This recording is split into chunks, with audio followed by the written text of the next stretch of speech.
The Authors Guild is, if you don't know it, the nation's actually oldest and biggest professional organization for published writers.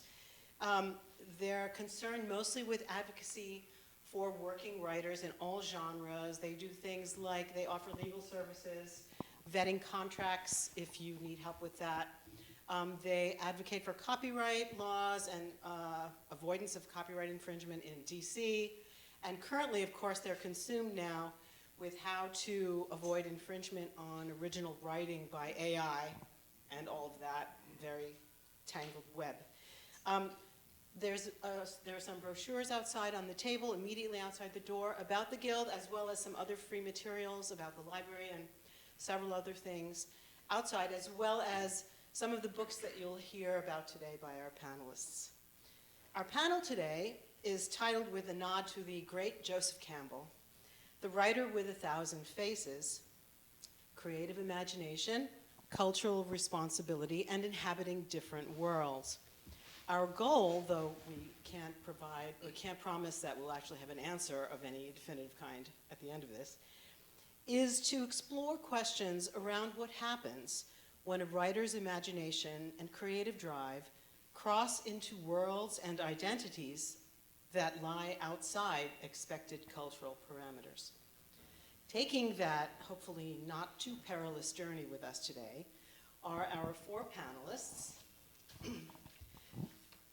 First we have Maite Iracheta, originally from Mexico City. Maite is a writer, teacher, and translator who's been weaving threads from New York City's fabric for over 2 decades. Her work has seen light and ink in Letras Libres, La Tempestad, La Jornada, and other Mexican publications, and she's interviewed quite a few artists such as Christo and Jean-Claude, Spencer Tunick, Andres Serrano, John Kelly, Elizabeth LeConte, and Argentine poet Saul Yurkevich. She's the editor of an online bilingual quarterly, Ada Nomad, a literary platform for no-land nomads, and her play on human rights, Umbilicales, debuted at Teatro Círculo in the spring of 2022.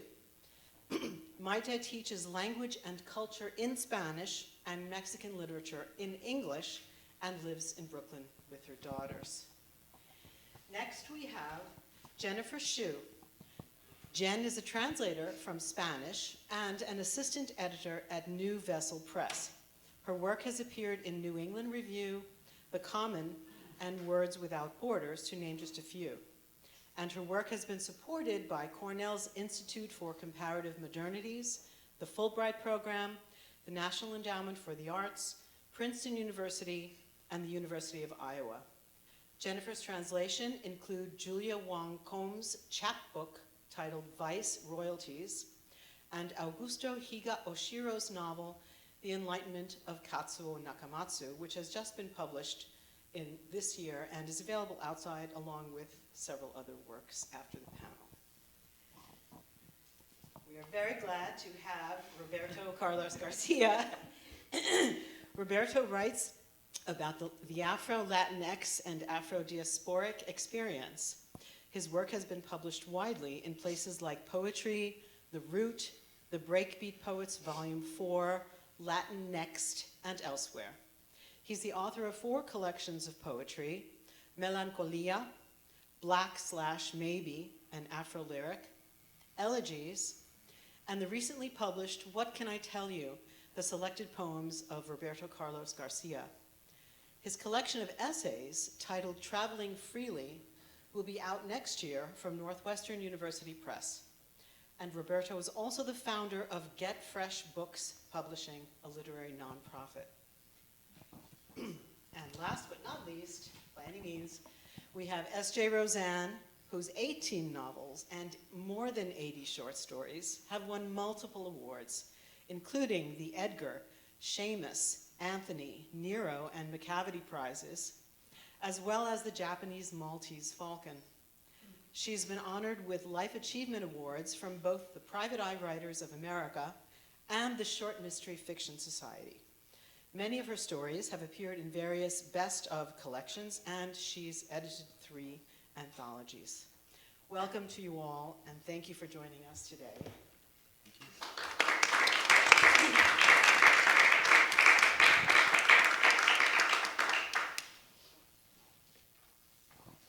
So today's discussion will be organized in two parts. The first part is the part where I'll ask each panelist in turn about certain aspects of their work as they relate to today's topic, so everyone will have a chance to speak freely. In part two, we'll have a question or two which everyone is invited to respond to, and then I hope there's time for a few audience questions at the end. So if I may, I'd like to start by asking you a question, Maite. Sure. Your latest project is, as we said, the online journal Ada Nomad, and I'd like to ask you about that. The theme of wandering is central to it, both in its name and also part of its stated mission. In this journal, you present prose and poetic works written originally in either English or Spanish, and then, alongside the original, you present the same piece translated into the other language. Can you talk a little bit about how and why you decided to offer this particular kind of dual language journal, and why you chose to give each piece kind of a twofold life, one in English and another in Spanish?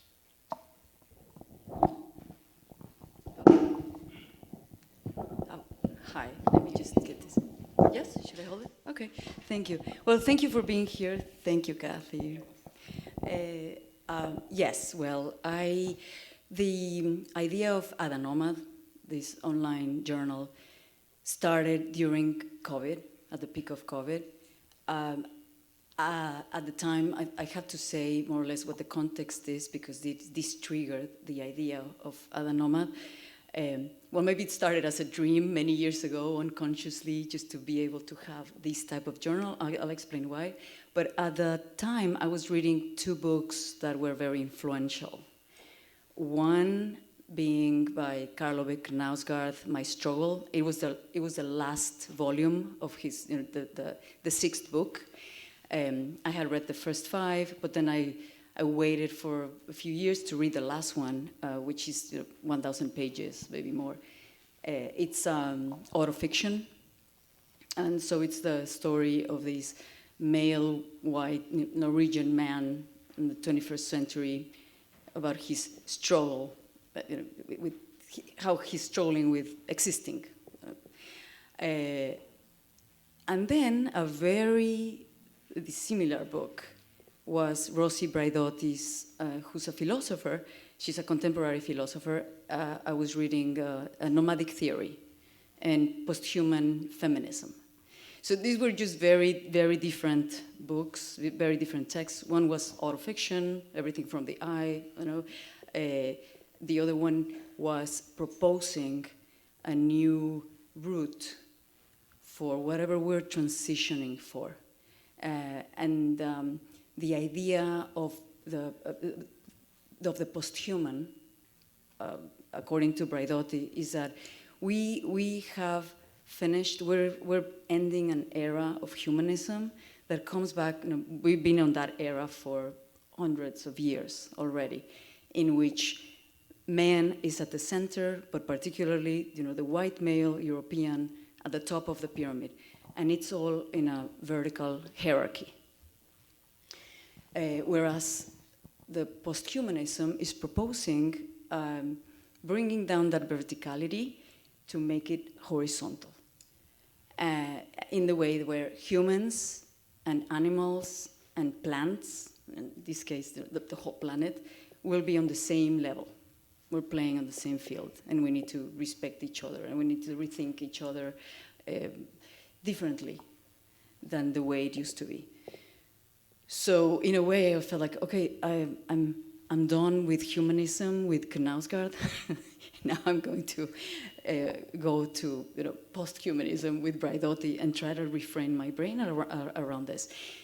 So we were all locked into our houses, during the pandemic. I started communicating more with friends, fellow writers that live in other latitudes, and this new space allowed us, especially with technology, to start a conversation through Zoom or Google Meet about creating something online where we could have access to, but also where we didn't have to bend our knee to the forces that were already in the market, such as the publications that I've worked with in Mexico City. They are led by men, and there are a few female writers in them. So we thought, let's get control of this in the way we can. Let's start it, and with this horizontal mindset, let's make it a collective, so that every participant can get a chance to propose a theme that we can explore with texts, and co-edit in the issues. Right now it's a quarterly, so we're publishing 4 issues per year. And when we make the call for submissions, it's open to all, whoever wants to participate. And it's a cross-bordering project. We cross borders with the idea, not only national borders, geographical borders, because we're all the collaborators, we're all living in different places, as I mentioned. But also we're probably using language that was not the language we grew up with. So in that sense, we're also crossing that linguistic border, crossing age, people of different ages, of the full scope, and hopefully we're going to get better at that. Ideologies or political stands. So that's been the idea. And an important part of this project is not only, well, at the end, presenting the texts and making them accessible for anyone to read them online. But before we publish each issue, we like to have a tertulia, what we call a tertulia, which is a salon online where everyone who wants to participate is invited to discuss the theme that we've chosen for that issue. And we actually create a list of readings that can be interesting, and not only readings, but also films or videos or music, or so that people can read beforehand and then come and we can have a rich discussion. So that's been part of it, to have a participation, in that sense, a collective participation. So that's it. I can talk a little bit about the translation element, or yes. would you? Yes? Yes. Or how are we doing with so then time? If you would touch on, because it's intriguing to me that when a work is created in one language, either Spanish or English in your journal, it's automatically translated into the other one. And to me, when I read it, it's really fascinating because it feels almost as if they're written. Are we supposed to think of them as written by 2 different people? Or what else are you intending by presenting everything at least twice in 2 different languages? Well, we think that, at the core, I think, is Spanish, because the majority of the people, at least that started with the project, our first language has been Spanish, but we also wanted to make the writing in Spanish available to a larger audience. So we thought it has to be in English also, because many of us are living in an English environment, or where English is the dominant language. Not to mention, the language of the empire. So it can get to more readers that way. But the exercise of translating is very important, and it's at the core of the project too.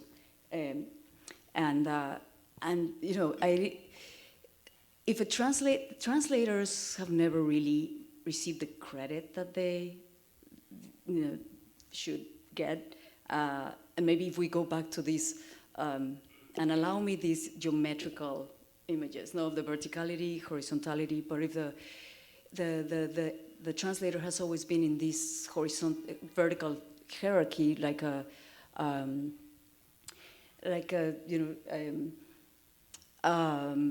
surrogate mother, so to say, of the text, is going to only carry the new language, a new version of the language, but not it's not given the right credit as the editor or the publisher would get the credit of being the meta father. And I'm using conservative or traditional terms, right? The translator might become actually another author to the text. And I like to think that the text is nothing without the reader. In the in-between, in the space that happens in between the reader and the text, that's where the magic happens, and that's a very intimate space. We'll never get to know what, if I write a text, what the reader thinks, because I can't occupy that space. But I think something happens when the translator takes that text to work, present it in another language, to create out of that text something else. And then there's another seed that might bloom in between the reader and the text. Thank you, that's perfect, and it also leads us perfectly to Jennifer. Thank you, Maite. Thank you. I'm sure we'll come back to that. So Jennifer, you are a translator, and you've translated mostly the poetry and fiction of South American writers from Spanish and Portuguese into English. Now, Maite is kind of bilingual by nature almost at this point, and also bicultural, and her journal presents works with that kind of duality specifically. In turning to your work, I feel like we're moving from looking at writing that exists in some sense within the context of the creator's or the person's familiar world to looking at a form of writing, translation, that very consciously and purposely crosses borders into different worlds and identities, or perhaps crosses them and then brings back what it finds there. Is that a valid characterization of what you do as a translator? And also, what drew you to South American writers specifically and made you want to engage with such culturally different, linguistically different works? Yeah, everyone can hear me okay through my mask, right? Loving hearing about translation as authorship and translation as a form of writing. I think these are not very common understandings of what translation is. I think that's, definitely crossing borders, definitely one way to think about it. What drew me to Spanish are some of the teachers in this room from high school who taught me, whose Spanish classes were what brought me into this, literary tradition that I didn't really know about. But what's kept me translating is I translate mostly Peruvian and Cuban writers. On the Peruvian side, I translate mostly Peruvian writers of Asian descent. So for me, I'm very interested in bringing, I'm Asian American, Taiwanese American. I'm very interested in bringing, making the conversation around the Asian diaspora more continental in scope.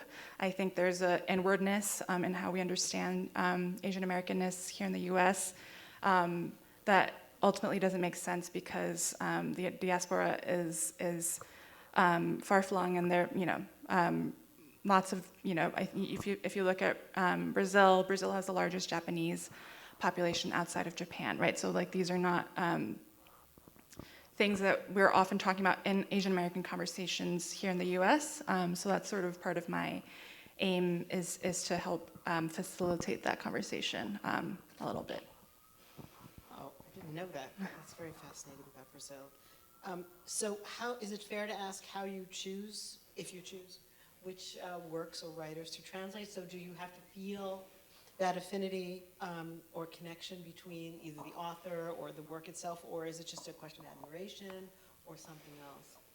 I definitely have to feel an affinity for the work, not necessarily, identity-wise. I think I'm not a full-time freelance translator, so I get to be a little choosier in terms of what projects I choose.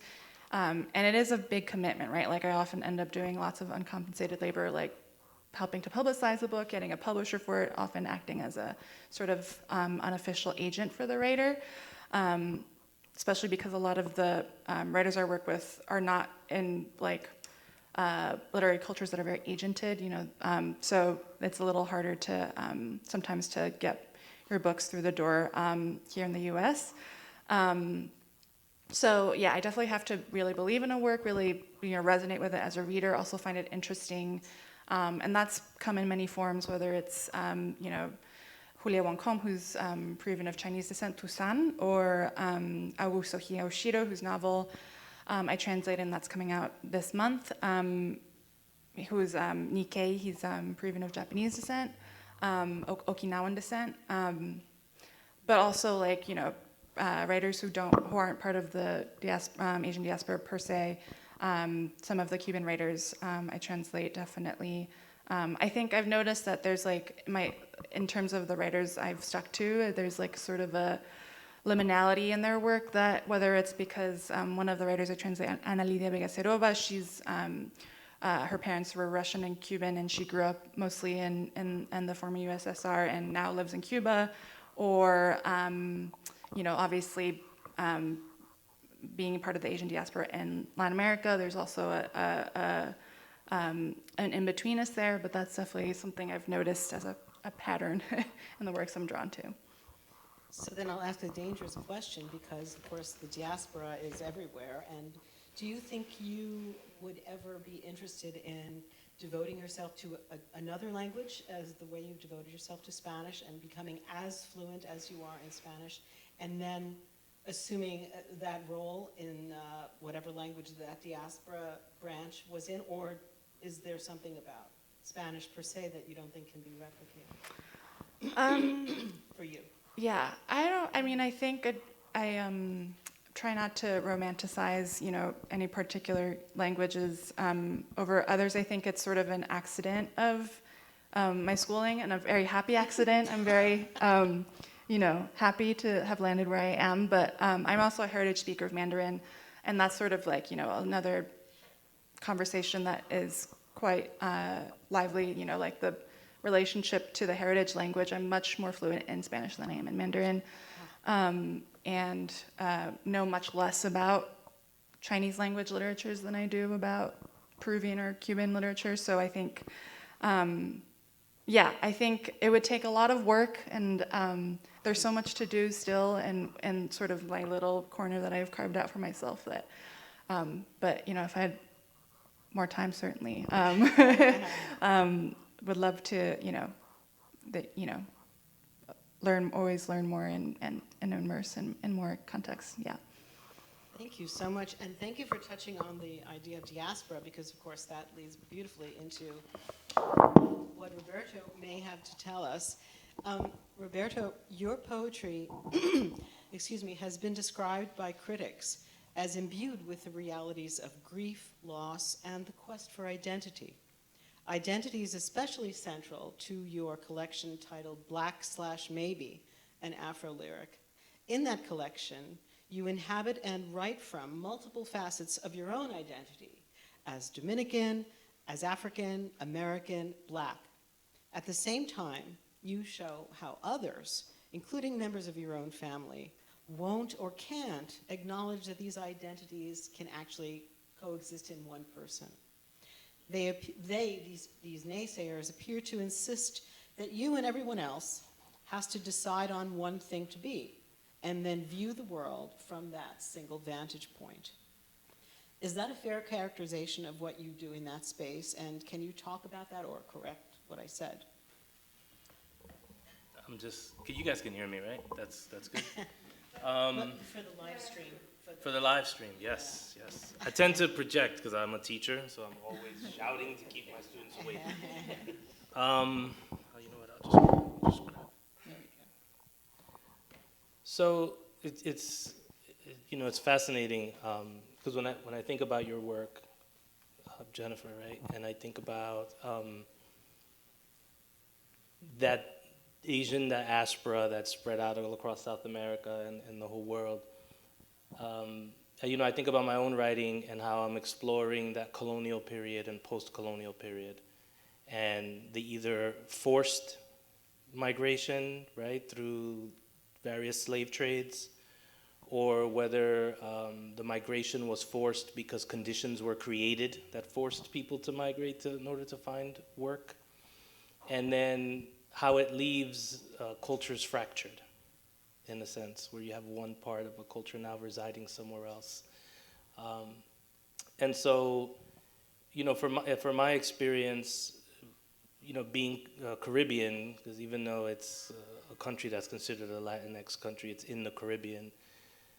Being Caribbean, we have all these nations, right? You got Puerto Rico, Cuba, Dominican Republic, Jamaica, Trinidad, et cetera, et cetera. But the inhabitants of those island nations are predominantly descended from Africa, right? But they've, through various whatever, emancipations and et cetera, we've all created different cultures, versions of English, yada, yada, all in these places. And so there's a disconnect, through time and circumstances that I think is a lot for people to bear sometimes. It's a lot for people to carry. Okay, those people in that island over there, they're just a little bit different in too many ways I consider important to, to consider them. There's a phrase Dominicans use, de lo mío, one of mine, right? To consider them one of mine. And so I find that as I talk to people about these experiences and I think through them and read and do different kinds of research, that it's about, recognizing all of the facets of that experience, going way back centuries and centuries, and coming to terms with these things that happened and what the wreckage of that looks like and what it is, in order to better understand our different selves, right? Our origin stories and our origin selves, but then also how that impacts where we are today and what conditions we find ourselves in today. Hopefully that made sense, because I tend to really talk through history. And so, that's kind of one of the bigger challenges is, I was speaking to, she teaches at Stony Brook, Dr. Saida Corniel, and we were going through the fact that sometimes with the work, we need to be able to re-educate folks from what they think they know. We need to kind of help people unlearn and relearn in new ways so they can kind of see their experience and the experiences of others and understand them in new ways. And that can be tricky. That can be tricky to do.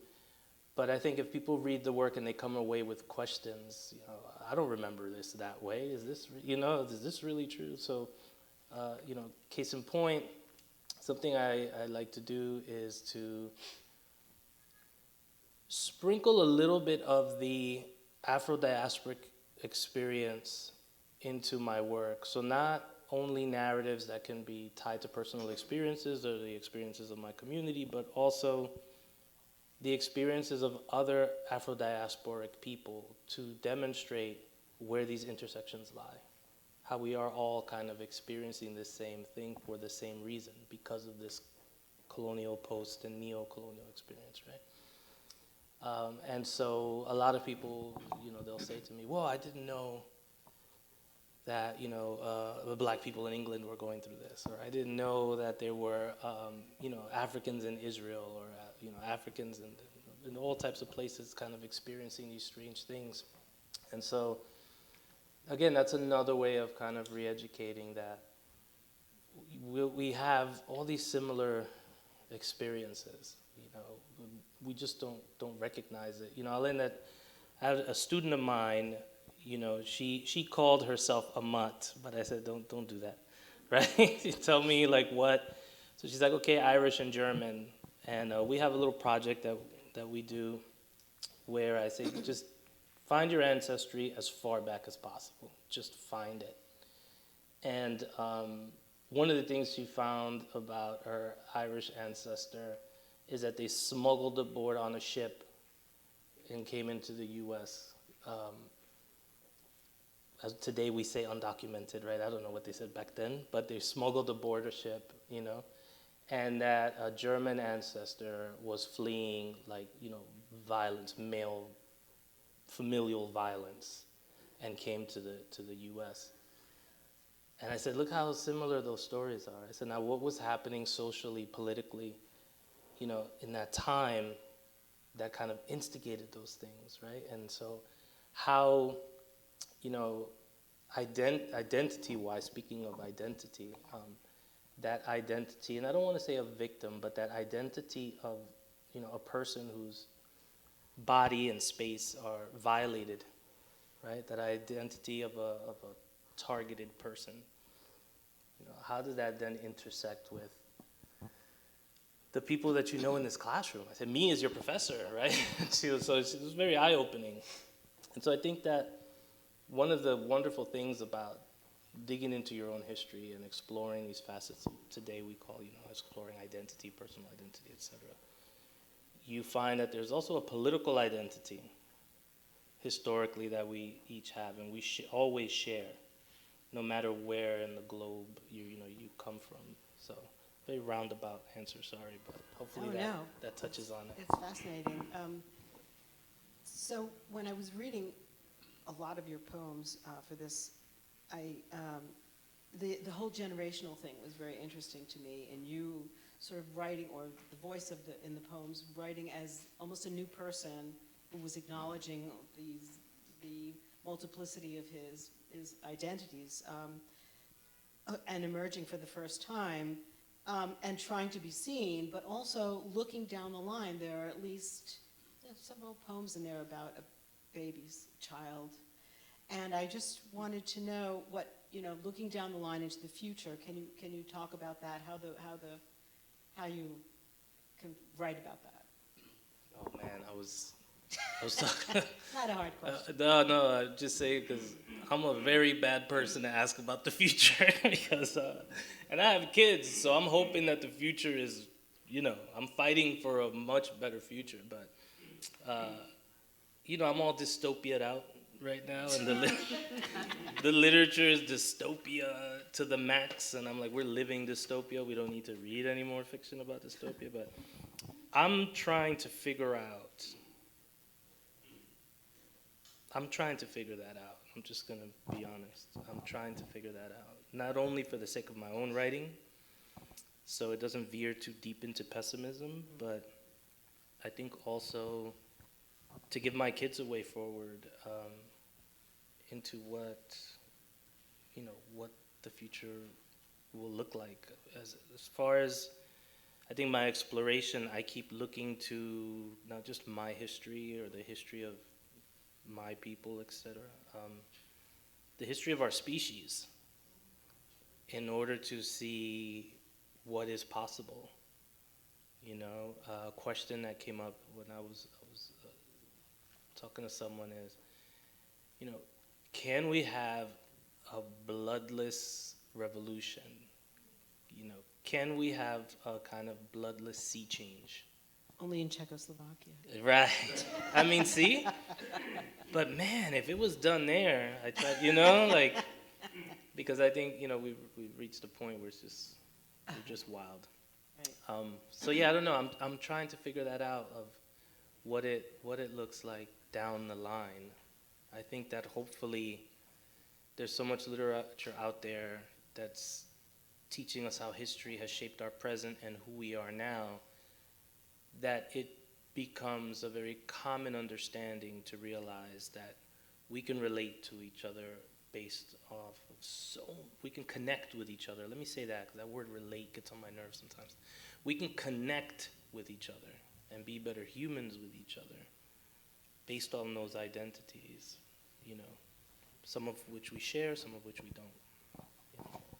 The essential element of humanity. Yeah. Yes. Yeah.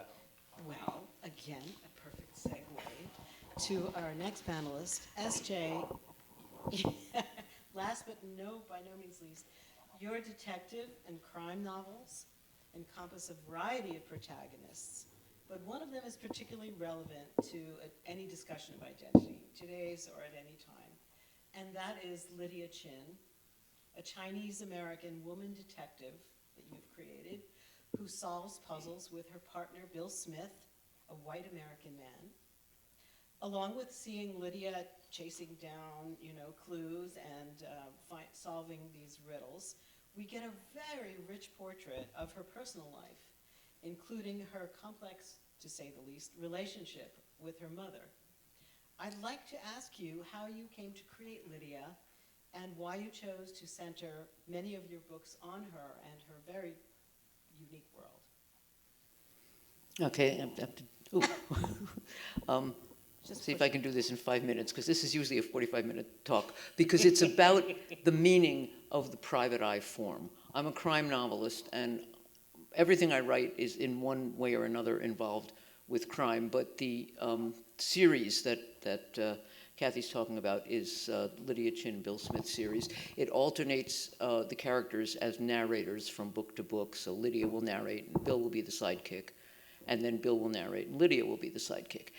And the private eye form, as far as I'm concerned, is about moral ambiguity. You're a professional at what you do, at investigating, but you don't have the power of the state behind you. And that's the essential fact, because the iconic private eye, who was developed just post-World War I, not the detective, but the private eye, is someone who could be at the top of the, the top of the power hierarchy by virtue of who he was born. It's always a man. It's a white, straight, educated, non-disabled man. And because of that, he could go right into the power hierarchy and be at the top, but he can't. This guy, this hero, this iconic private eye, can't do it because the price is too high, because the price is always your soul. And so he backs out.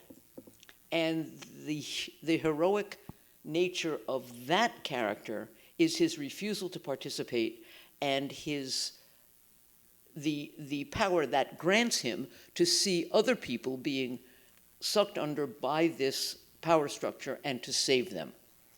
But there's another whole, so that was Bill Smith, but there's another whole element of heroism, which is someone who would never have been in that position because of, again, who they were born. Women, people of color, disabled people, gay people. And the heroism there is to be who you insist on being, no matter what the power structure thinks you ought to be because of who you were born. And so in Lydia's case, the heroism is to be, she wants to be a private eye. She's a good private eye. She doesn't want to dress like a girl, which her mother, and that's, I'll get to the mother in a minute because that's a whole other thing. But, but so this is, Lydia's heroism is in insisting on being who she is, not who she is supposed to be or thought of as being or seen as. She's a small Asian woman. So she's automatically discounted pretty much everywhere she goes, which can be very useful. The reason that she's Chinese as opposed to someone like me is because, first of all, I find myself rather boring, and I didn't want to write whole books about people like me, but I wanted her, if the whole point is moral ambiguity, which it is, I wanted my private eyes to, when faced with two bad choices, to have to make one and then live with the consequences. That's the point. And then I thought, well, if Lydia is really the opposite of Bill in her, in the quality of her heroism, but also in all her qualities. If she's a woman because he's a man, if she's small because he's big, if she's young because he's middle-aged, because he's the icon, she's the other thing. If she's also from another culture, then every assumption he has can be called into question, has to be called into question. He says, Happy New Year. She says, no, not till next month. And so he has no firm ground to stand on and make assumptions, this is how life is. And that, for the private eye, is critical. So those were the two characters I chose to tell my stories, and to see each of them through the eyes of the other was was kind of, it had never been done before in the private eye literature, and had I known that, I wouldn't have done it either, because I would have figured 100 years of this stuff, my elders and betters must know something I don't know. But I had read extensively in the literature, but I hadn't noticed that nobody had ever done this. So I did it, and now it's in that series, it's what I do. So that's, now the reason that really tells you why she's not white, but it doesn't tell you why she's Chinese. I've always been interested in Chinese literature, Chinese culture, Chinese music, since I was in high school. And I can't tell you why, and I can't tell you how many times I've been asked this question, and I should have an answer, but I don't. But what I can tell you is that when I was in grade school, PS 81, the Bronx, there was one Chinese family in the school, and they had kids in lots of grades, not including mine, but my brothers, my older brother, Eugene Lee. Eugene used to come over to the house all the time. We used to go to his father's restaurant, and I grew up knowing that Eugene was different, but so were the Catholic kids across the street, you know? And I thought Eugene was weird because he was a boy, not because he was Chinese, you know? Little Brucey Teleki across the street was weird too. Boys, they were my brother's friends who needed them, but there was nothing about his family that was all those words they use for Chinese people that, you know, there was nothing inscrutable about them. There was nothing I couldn't understand. If I wanted to know about it, I'd ask somebody. I would do research. And so when I came to developing Lydia, I already had a big background in Chinese music and art and literature because I was interested. So I thought if there's anybody I can pull off who isn't like me, it would be a Chinese American woman. I think it's very important that she's Chinese American. She's not Chinese. If she'd been raised in China, I think that would be a bridge too far, but she was raised here, so that's where Lydia comes from. Ha. And in this day and age, of course, we have to ask, what have been the reactions, other than the fact that your books, you know, sell really well and they're wonderful? I have had occasionally the, you know, who are you to be writing a Chinese character? Interestingly, I write Bill Smith in the first person, too, and nobody asked who are you to be writing a large white man, you know. But Lydia, I do get that, but I've only gotten it from white people. From Chinese people, now for all I know, the Chinese person will start the book and then throw it across the room because they hate it, but mostly I get, you know, I love to see myself on the page. That's what I mostly hear. And in fact, my favorite comment I ever got at a book signing was this young Chinese man, Chinese American man, also brought up in Chinatown like Lydia, comes and wants his book signed, and he said, I just have one question. When did you meet my mother? I thought, ooh. Well, thank you. We are obliged, I think, because of the title of this talk, to touch on the notion of authenticity, which we haven't, and I'm going to start by aiming this question at you, SJ, but I'm going to ask everyone, you know, if they'd like to chime in on that. The world you create for Lydia Chin, it feels extremely authentic, and I have to ask you what you, apart from that series, what you, with your long experience as a writer, think of, if you think of it, as authenticity. Or maybe you scoff at it, knowing you, and whether, in your view, it signifies something more than, or distinct from, or squarely in line with genetics and upbringing. What does authenticity mean to you? Just Well, yeah, the genetics, not so much. Cultural upbringing, that's different. And I would not have tackled Lydia if I hadn't had this deep background in Chinese art and literature and stuff, if I didn't have Chinese American friends.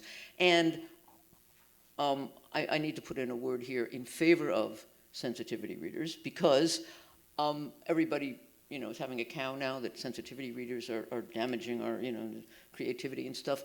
And I'm saying we have always done this. We have always done this. When I started Lydia, I would send stuff to my Chinese American friends and say, does this sound right? You know? And they would tell me where it sounded wrong. I have no problem with that. do that less and less now because I'm deeper and deeper in the world. But I think authenticity is relates to how you live and how you relate or connect with your characters, not necessarily who you are and where you come from. But if you're going to do what I do with Lydia and with Bill, you are obliged to do your research. You're obliged to do the reading. When Alexander Chi has these 3 questions he asks about when you're going to write in a different voice, and one of them is, do you read people from that ethnic group? Is that part of your enjoyment? Is that what you do? You're obliged to do this. If you're going to create a character who is not you, and almost everybody is not you, unless I'm writing about a, at this point, middle-aged, middle-class Jewish woman who had 1 brother and 2 sisters and grew up in the Bronx, everybody is not me. But you can't assume they all think like you. You have got to research, and that's the fun part anyway, research. So authenticity and reality are not the same, but you really can't fake it.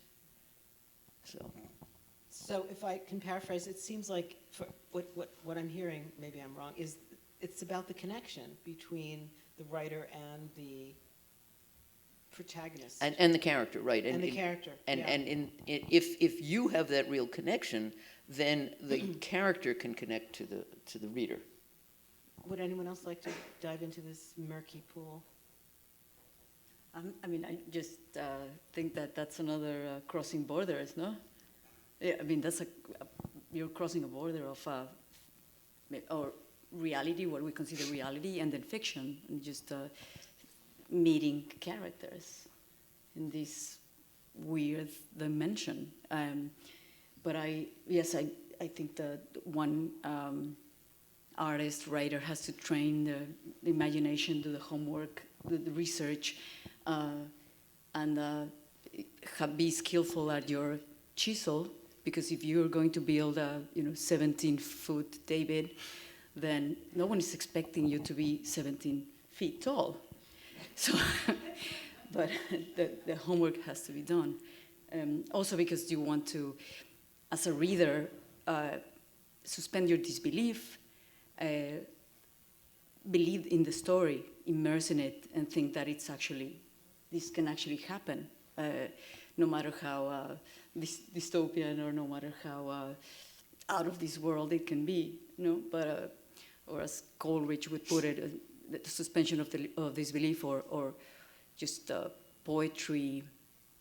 It's a poetic space where you just meet the intentions of the author, and then that's when the text disappears and the artifice disappears. Thank you. Anyone else?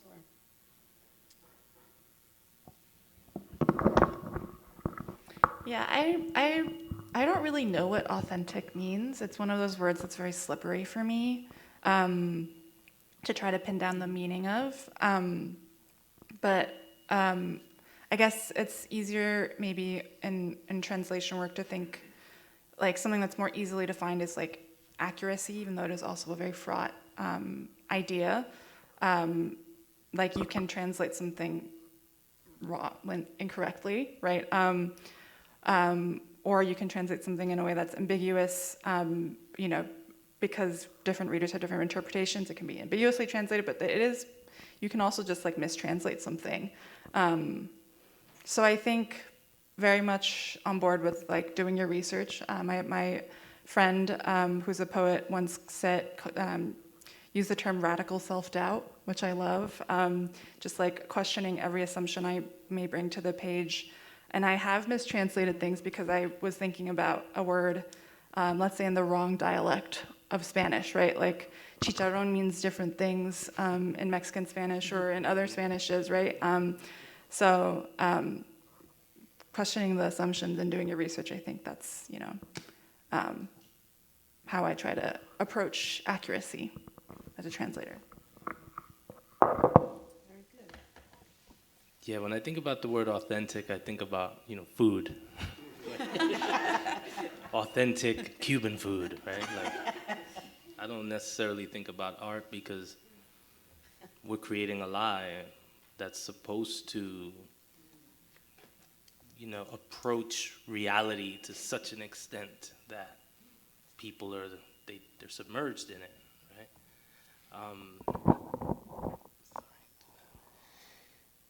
I think if art has taught me anything, any kind of art, is that if you do it right, you can get away with almost anything. Right? I think art teaches us that. If you do it right, you can get away with almost anything. So, to that end, I always find that it's about intention. What are you intending to do with any given project where you are stepping into a place that, is challenging or frightening?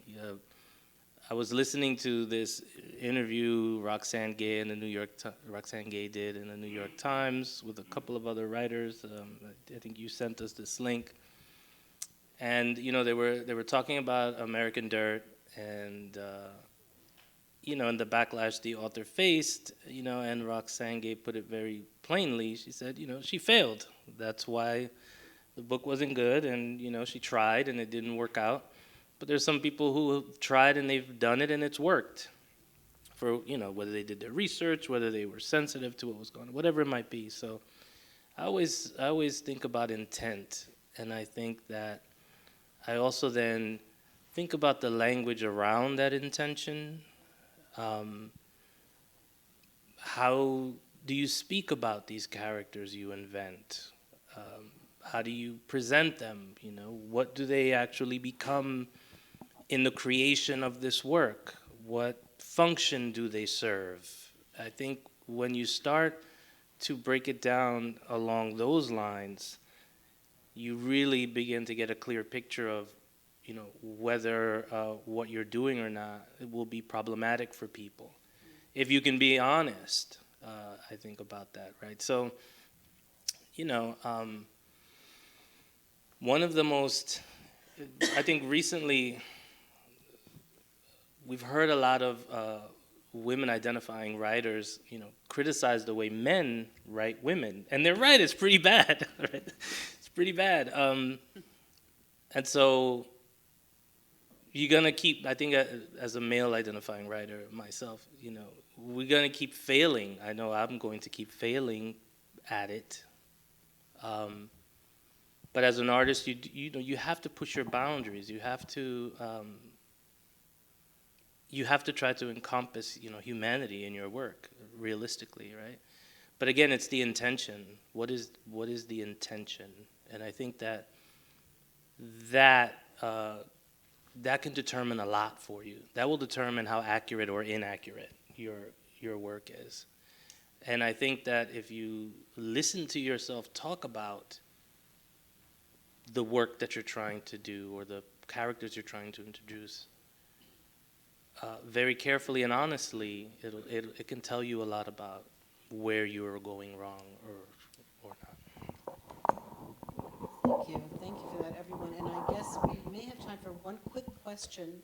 Maybe we have a very short, if it's possible, answer to this. Roberto, I think you've actually touched on it already, which is, what would you say in this day and age when there is so much passion among writers, critics, readers about this act of, writing outside yourself, let's call it. What advice would you give to someone who's contemplating doing that today, if you have any? Well, I would say, look at Alexander Chi's 3 questions. Why do you want to do that? Do you read in that area? And why do you want to tell this story at all in the first place? And if you can honestly answer all those questions and they are good answers, then go ahead and do it.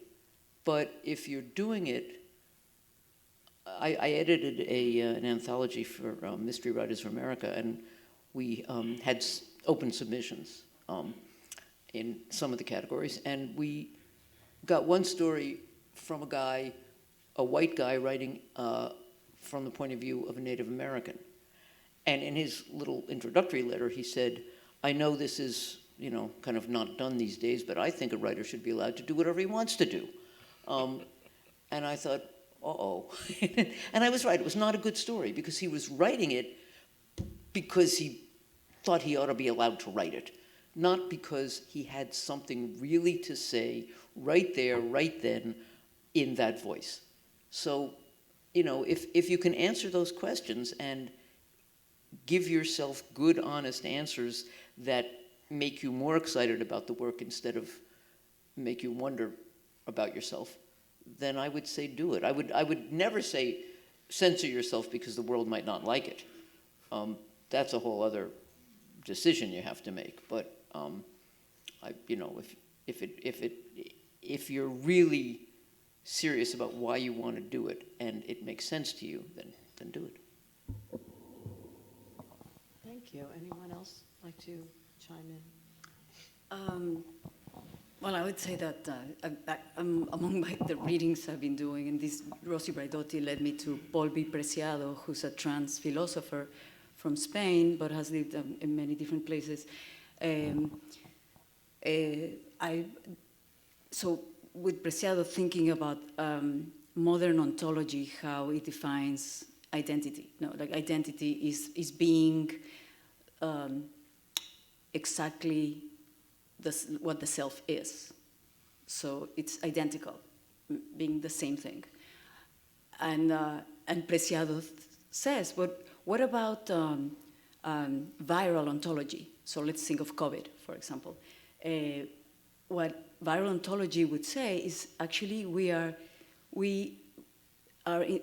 it's the virus is the becoming others. It's never fixed. It's constantly changing. So in this always evolving, always being something else, I would say we're not trying to, for ourselves, try to be in that ever-shifting Moebius belt, just exercising, if we can change our pronouns, we can change, I think we're moving into a more era maybe that will allow us to just evolve and be more of the becoming than the pure to the essence. So in that sense, that's my take of it. Maybe that's where we're moving forward, and as artists, authors, to be allowed to explore that, but again, with a knowledge of what that means, not the responsibility of doing it. Yes, not just by force of will, but by force of sensitivity to what you are and other people are. Mm-hmm. Well, thank you. I think we may have time for one or two, maybe one audience question. Yes, I have a question in mind and possibly for SJ. It's the same question, but slightly different. You write both in English and in Spanish, and you translate. Do you feel that you are different when you're writing in English and Spanish? And in a related vein, when you are being Bill or being Lydia, is there something in you that's somehow being tapped that's different? I like that question a lot because I've reflected on that. I feel very free when I'm writing in English. Like I take more risks. There's less attachment to what I do. I guess I can, maybe because right from the start, I know there's going to be a lot of mistakes, especially with prepositions. So I just dive into it, just jump the cliff and, whatever. And in that way, I think the product is more playful also. I take more risks. Yeah, that's an interesting question. I think Bill notices things different from the ones Lydia notices. They think in different lengths of sentences. Their syntax is different. So I think that different parts of me. But I write other stuff too, and the same thing happens.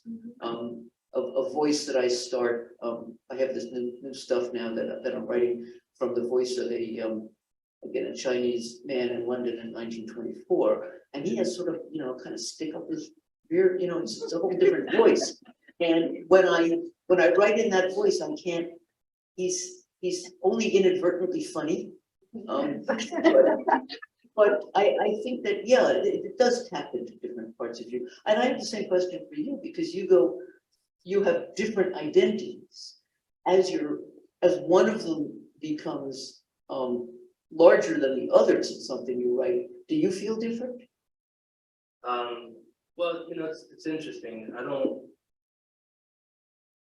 I don't feel so much so that they're all different identities. I feel almost like they are, just different aspects of an identity, if I can say that, right? I'm also a translator, and the book I translated, there's a certain publisher that owns the rights to the author's work, so I haven't been able to get it published, but we won't go there. It's the same, I guess, when I'm writing about these different experiences. You're not just a translator, let's say, of the author's work.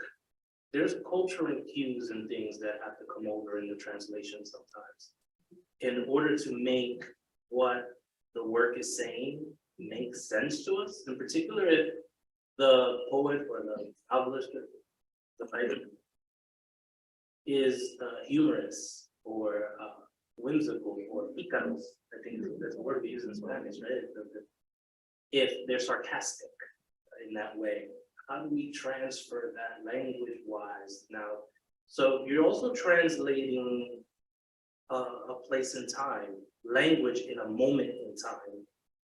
One of the things I did was I took a dictionary that was published in 1931, a Spanish-English dictionary from 1931, to get the meanings of the words during that time to be more approximate, right? So I think one of the trickiest things is also, whether it be writing about these different aspects of identity that's tied to this historical experience, or whether it's translating these kind of cultural cues and experiences that are more specific than the cliche that's out there. Great. Any other questions? We have time. I think one or yes. I don't have a question. I just have a general comment. What I want to thank you, these panel of artists that are joining us today. I just want to go back to the authenticity issue. One of the Aton's character in one of the Robards movies defines authenticity as, she said, you are more authentic the more you behave the person that you dream to be. Which implies definitely fiction, right? And you artists are dealing with language which is fiction. So don't worry about authenticity.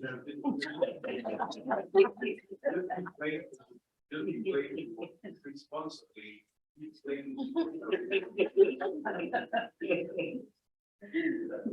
Wise words. One more? Yes.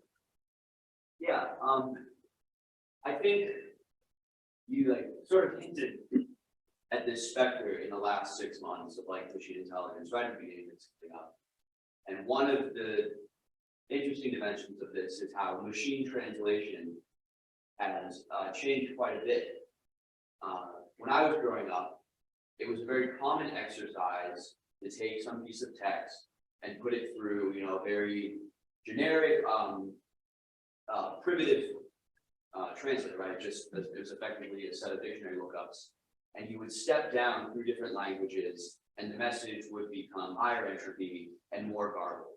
And so you had this very strict hierarchy of the original signal that would become degraded as it went through these translations. In the past, year, 6 months, we've seen technologies, at least with the capacity to translate, that are themselves capable of creating unlikely states. Which is to say, you don't see that clear step down in lossiness when you move through language. So I guess in light of that, I wonder if that changes the role of the translator at all, or if it maybe forces someone to think in a more refined way about translation as interpretation, because now it's, you know, now we do have automatic ways of, at the very least, conserving, conserving signal.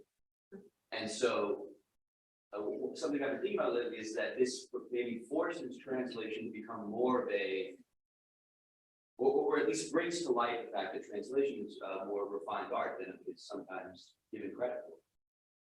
And I don't know if you thought about this at all. Yeah, I think the spectrum of machine translation, you know, has always been there, and I think for me, if you think about translation always first as an act of interpretation, then it, like, you know, the threat of, or, you know, the thought of machine translation making literary translators irrelevant feels less scary, I guess, or present. And I do think there is, thanks to the advocacy of different translators, growing understanding of translation as a form of writing, and as its own form of art, right? Like, I pick up certain books so that they were translated by somebody whose case I really trust and whose translations I think are great, right? Like translators as a form, as a guide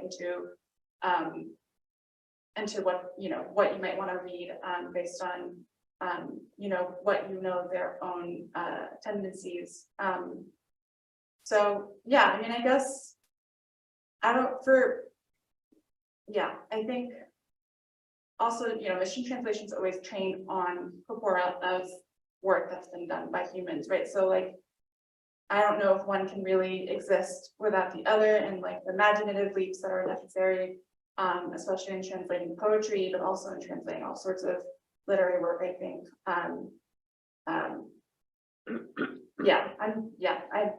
Where it is right now, I'm not feeling like, oh no, I'm going to be out of a job, although it's not necessarily the job, even now for me, because the other aspect of it, right, is that translation, because it's devalued, isn't very well compensated as a form of labor. So, but yeah, I guess it's my incoherence response. Yes. And that comment from that man talking about authenticity, he was talking about the definition, and then at the end of it, he said, so don't worry about being authentic. Could you explain how you reach that conclusion? Yes, what I feel is playful. Authenticity is a trap. I mean, authenticity is fiction. It's fictional. I mean, we can spend all our life trying to find that, and we're going to be using words or fiction trying to find something. And what Mike has said about how she feels when she writes in English, that she simply decided to inhibit herself and just be playful. That's what I think that is probably the right approach. And I said also being responsible, right? Alluding to your research that you do when you play out a character or trying to go into other voices. Playing responsible. I mean, do your homework, but be playful. Don't worry too much about being authentic. That's really. I can add something, just because you mentioned the scene of an Almodovar movie. That's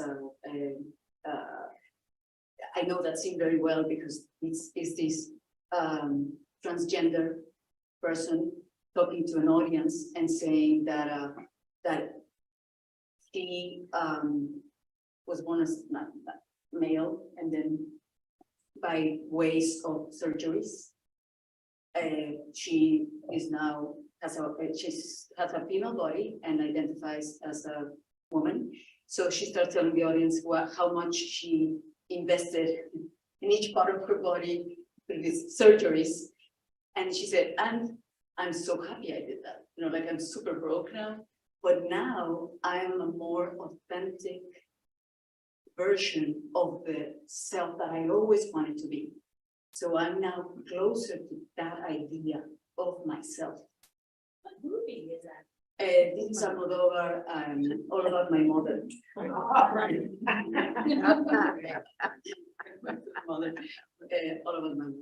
But I love how this connects with that idea of, just can we imagine a world or a reality in which we allow ourselves to transition, to be more in the becoming, mutating into whatever we want, where we would feel more authentic with ourselves, but it doesn't have to be fixed.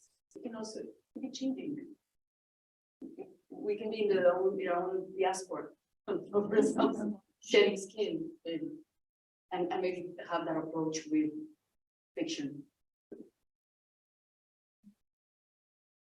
I guess on that note, very complex note, we will thank our panelists once again